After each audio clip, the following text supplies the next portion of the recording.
I'm talking to the person watching this, feeling frustrated, feeling like you can't go another day in your current situation. You are not actually stuck, no matter what it looks like. You are stuck in your story about being stuck.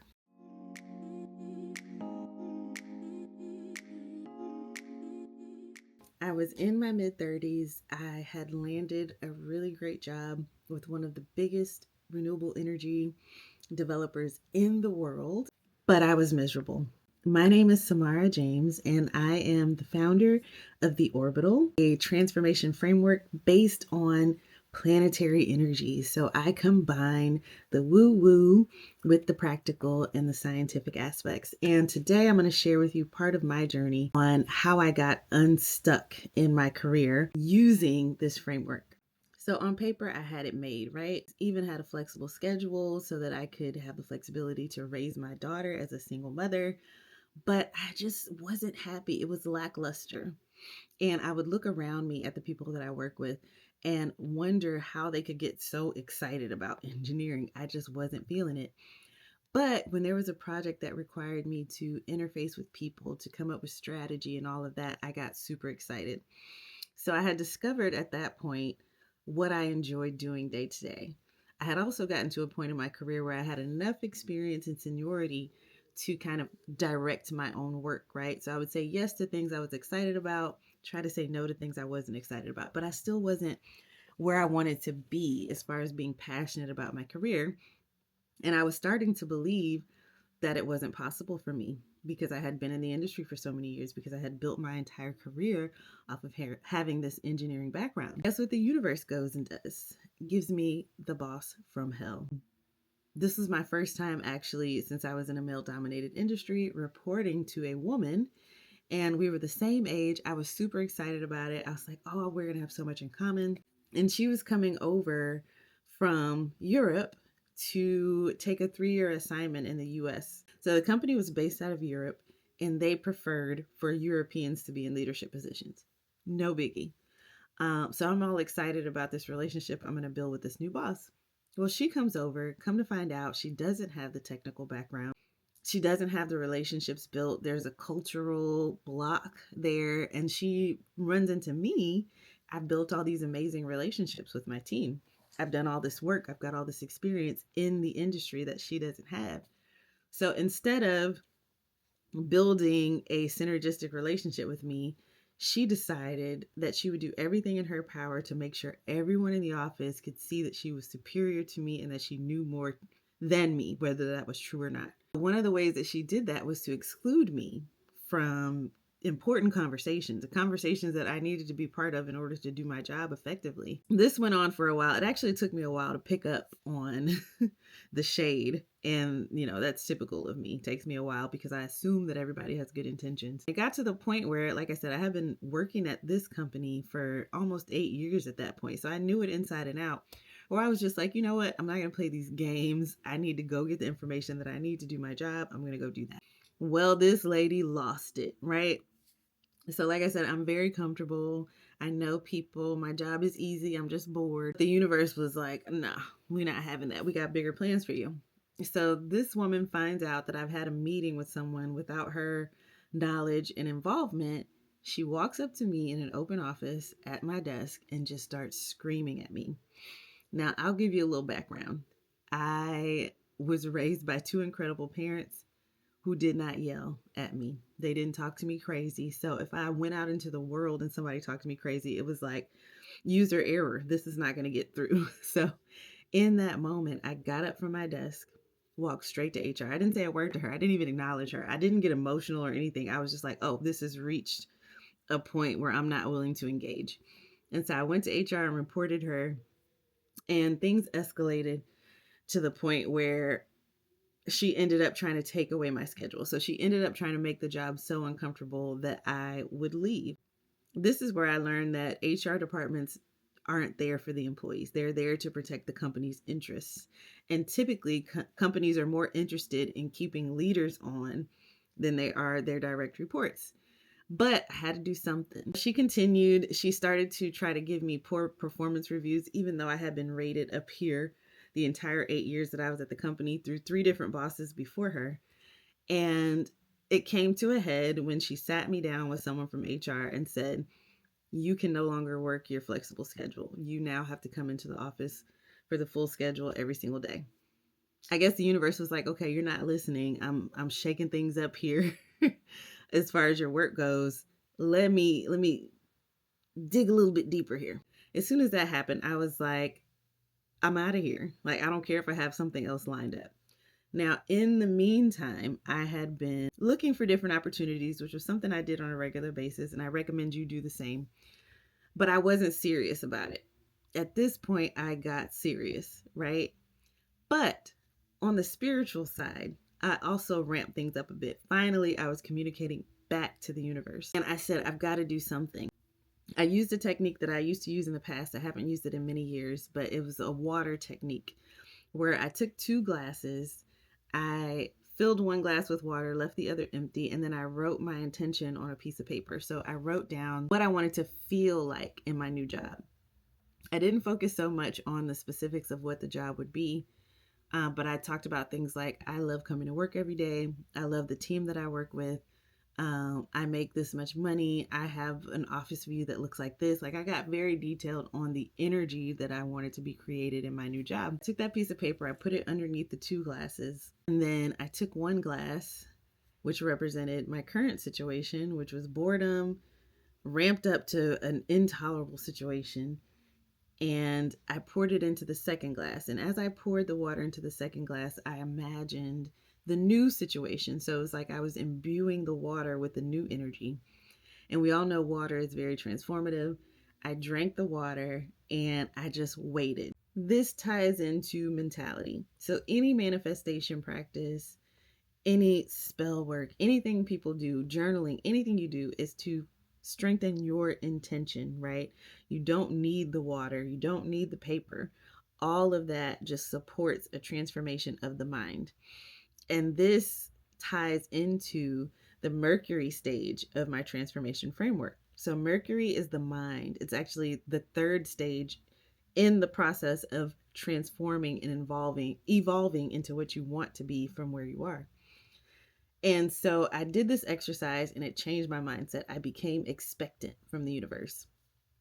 But things didn't smooth out right away. In my mind, I wanted to be a full-time change manager, right? Which is a drastic deviation from the engineering jobs that I had held in the past.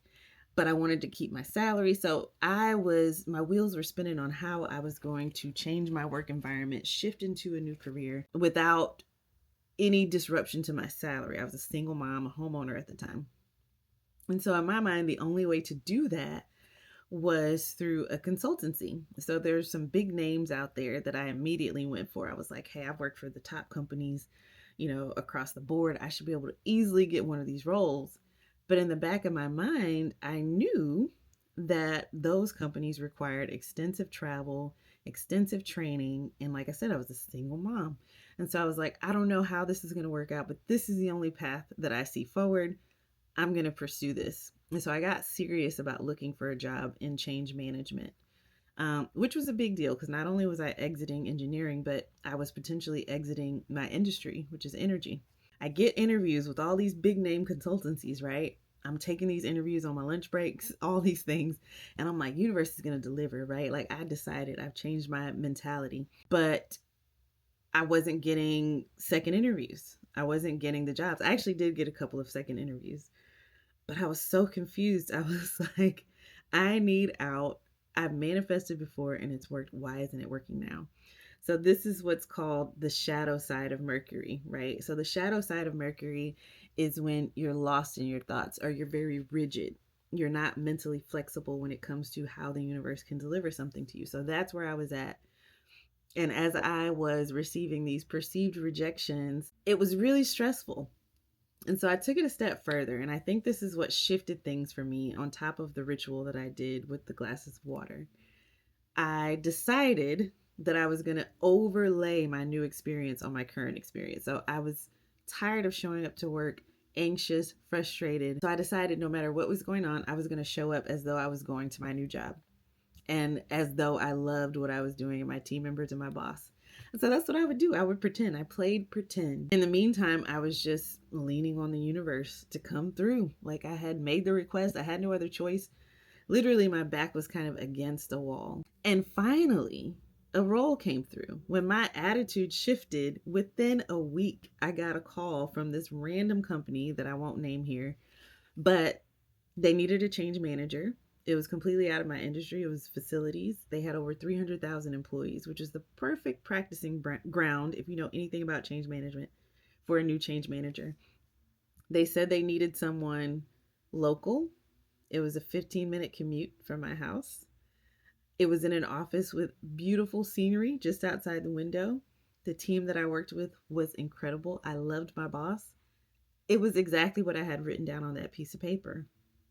But I was already in the state mentally.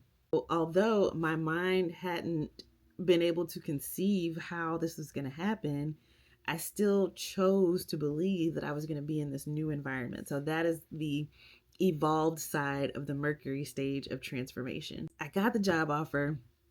I was so excited to put in my 2 weeks notice. You guys can't believe. And actually, ironically, my then boss had gone on vacation for her birthday and was completely across the globe when I gave her the news. I did not feel bad at all. This lady had tortured me for, I think at that point it had been close to 2 years or 3 years. I can't remember. Either way, I ended up, once I shifted my mindset and stopped trying to focus on the details, in my dream job at that time. So I'm talking to the person watching this, feeling frustrated, feeling like you can't go another day in your current situation. You are not actually stuck, no matter what it looks like.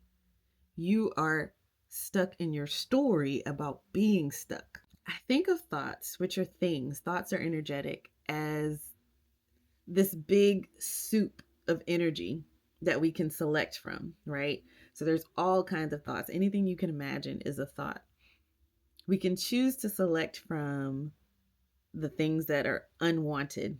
I wouldn't say they're negative because every situation teaches us something, but we can choose to focus on the thoughts that represent the unwanted, or we can choose to focus on the thoughts that represent the desired. And when I first started this journey, I didn't understand that I had that kind of autonomy or that kind of power, but you have that power as well.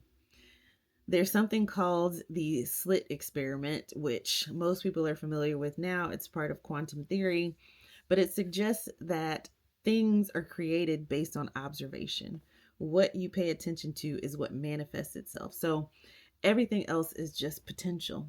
It's all potential. The thought soup is the potential realities that you can experience. If you take one step today, take the step of write down all those thoughts about the situation you're in that you don't want. Draw a line down the sheet of paper. On the right side, write down the wanted, the opposite of all those things that you listed. And I want you every day before you start your day, and maybe at the end of your day as well, to go through that list, allow yourself to think about those things. And if you have time and space, and as you get better at this will be easier, but allow yourself to feel the feelings that you would feel if you were in that situation. Just give yourself permission to do that. Our brains are wired to protect us, right? And so they will often default to the unwanted in order for us to be in protection mode, to protect ourselves against the unwanted. But ironically, that's exactly what keeps us in that spot. So the Mercury stage of transformation in the orbital framework represents going from that shadow side, which is rigid thinking, choosing the thoughts that manifest the more of the unwanted, to the evolved side, which is choosing the thoughts that represent the wanted, being flexible, understanding that you can't sometimes anticipate how things are going to show up for you. And then after you've got that down, I want you to journal. If you're a journaler, whatever you do, speak into your phone. Now they have journals where I use one called Day One, where you can just speak your thoughts into AI and it'll actually have a dialogue with you. But just journal about your experience, the new experience, and it'll uncover things that you haven't thought of. And I believe that's the universe's way of communicating to you what's possible. And remember, thoughts are things. When you look at the thought soup, think of it like an alphabet soup. Choose the thoughts that you want, choose the letters that you want, and redirect your energy away from the unwanted thoughts. Once you go through the Mercury stage, so the stage before Mercury is the moon, right? Which is the emotional state. And I'll do another video about that. But once you get to the evolved state of Mercury, once you change your thinking, the next step is Earth, or the next part of the transformation is Earth, which is things solidifying in reality. If you want to get out of your head, if you want to get out of this emotional state, change your focus. If you're interested in learning more about the orbital framework, the details, take the free assessment to understand where you are in whatever it is that you're dealing with in your life.